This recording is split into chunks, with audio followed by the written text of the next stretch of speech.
Today is the third Thursday of November, or what many Americans call Thanksgiving. I thought it would be a nice opportunity today to discuss a concept that's relative to my work as a sex educator, but is also increasingly present in many aspects of our lives. I sometimes struggle with the notion of expertise and how to offer compassionate, fact-based advice without being prescriptive. That is, not telling people what to do, because so often the right advice for one person is completely wrong for another. Some people today will be opening their doors to friends and family, filling their home with food and conversation. Others will be mourning the degradation, murder, and displacement of Indigenous people. I'm white, and therefore I have zero right to tell you what you should do today. I will instead tell you how I'm spending today and how it relates to the concept I wanted to discuss, which is decolonization. Decolonization might be a new concept to you, or maybe you've only heard the phrase, decolonize your mind. In simple terms, it invites us, or sometimes demands of us, to acknowledge that maybe the prevailing narrative is not the only one, or maybe it's not even the correct one. When we think of human colonization, it can be hard to grok. It's so complex and filled with geopolitics and race and class, it just boggles the mind. But the word colony simply refers to one kind of organism just taking over. Think of a colony of bacteria on a petri dish. A colony is one way of being with one set of rules. And that's what human colonization does too. It attempts to impose a singular right way of being at the expense of all others. Educator Nafisa Dawoodvoy said decolonization is sitting in the complexity, which I think is a wonderfully elegant way to describe it. The idea is that for everything you take for granted, there are innumerable ways to see it. For instance, I can say, sex is great, but that doesn't allow for the complexity, for those people for whom sex is painful, or for whom sex is a weapon only ever used to harm. Another example. I might think tattoos indicate freedom and bodily sovereignty, but a Holocaust survivor may likely have a very different relationship to tattoos. We risk alienating others when we assume we have the hot take and that's the only take. I might say short hair is a feminist act, but that doesn't take into account that for many black women, having long, natural hair is actually far more radical. I could say motherhood is a trap set by the patriarchy, but that ignores the heartbreak of people who are desperate to have children, but can't. Sometimes because the government forcibly sterilized them. These are hard truths, and they're painful to sit with. But that's what makes it important.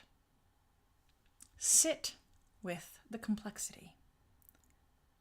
The examples don't have to be so brutal. A movie I might dismiss as pointless pap might be the film that inspires someone to make a positive change in their life, or think about something differently, or just gives them something to be excited about for an evening. Which brings us back to today, the third Thursday of November. To someone watching right now, it's an opportunity to share food and time with loved ones, to reflect on the blessings and privileges they have, and to welcome the winter and appreciate the wheel of time. To others, it's a reminder of the millions of people slaughtered so that colonizers could take over their land.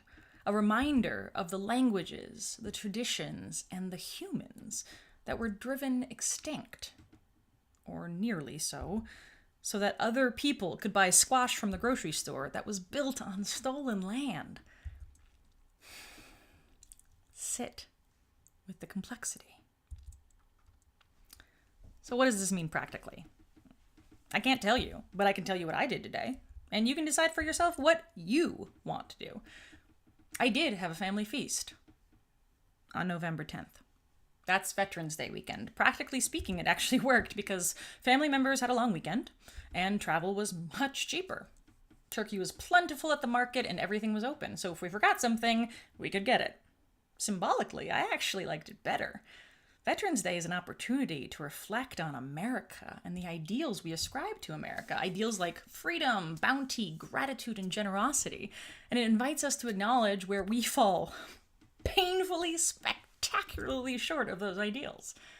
It allows us to reflect on lives lost in pursuit of those ideas and those we are grateful to still have with us. It begs of us to reflect on family and what we're willing to sacrifice for this idea of country. We can ask, what is patriotism? What is tribalism? What is jingoism? What does it mean to protect our country? For whom and from whom? It begs of us to reevaluate our relationship to war.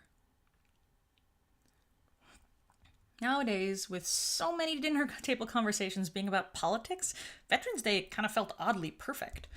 So my family had dinner. We talked about a lot of things, enjoyed wine and company and togetherness on November 10th.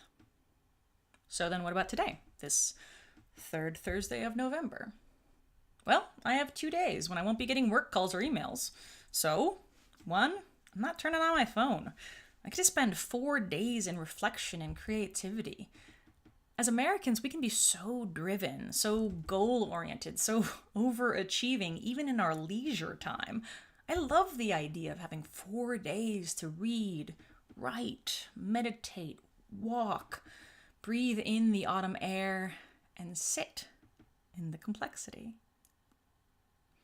I will reflect on my ancestry, what drove my forebears to make the arduous and, in my family's incredibly privileged sense, consensual journey to arrive on this land.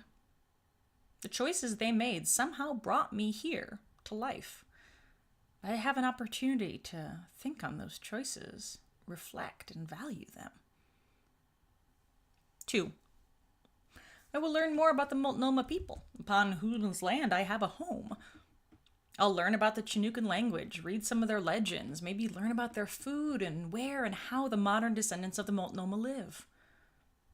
3, I will research the ways the American government is still disenfranchising Native Americans through things like the Dakota Access Pipeline, which not at all incidentally did leak already, and the very recent attempt by Trump to weaken Roosevelt's Antiquities Act, which will massively shrink protected lands in places like Utah, privatizing even more land that belongs to Native Americans. 4, I will endeavor to support the living. I will be taking the money I would have spent on pie, wine, and turkey and donating it to the Native Americans Rights Fund, which fights to preserve natural resources, Native human rights, and hold governments accountable for the laws that they make that affect Native Americans. Now, I'm not saying these are the right answers. I'm actually afraid people are going to get mad at me for making this video and doing things all wrong. I merely ask that you get good at sitting with the complexity and allowing your mind to not get rigid in its thinking, to never say, this is how it has to be. My partner likes to say that the key to good communication is being comfortable with being uncomfortable. And I invite you to practice that now. You've probably been uncomfortable with something I've said. I sure have. So feel it. Investigate that discomfort. Give yourself permission to just be with it. Don't reject it just because it hurts. And for the record, I'm not allowing comments on this video. So if you're moved to say something shitty, save it, because it will not happen here. And I also don't want cookies. I'm not saying this to be a good white person. I just woke up with this on my mind, and I felt compelled to share it. If you feel compelled to reach out some way, reach out to your congressperson and tell them you support net neutrality so that the government doesn't take away your access to information and thus your opportunity to engage in critical thought. Thanks for watching.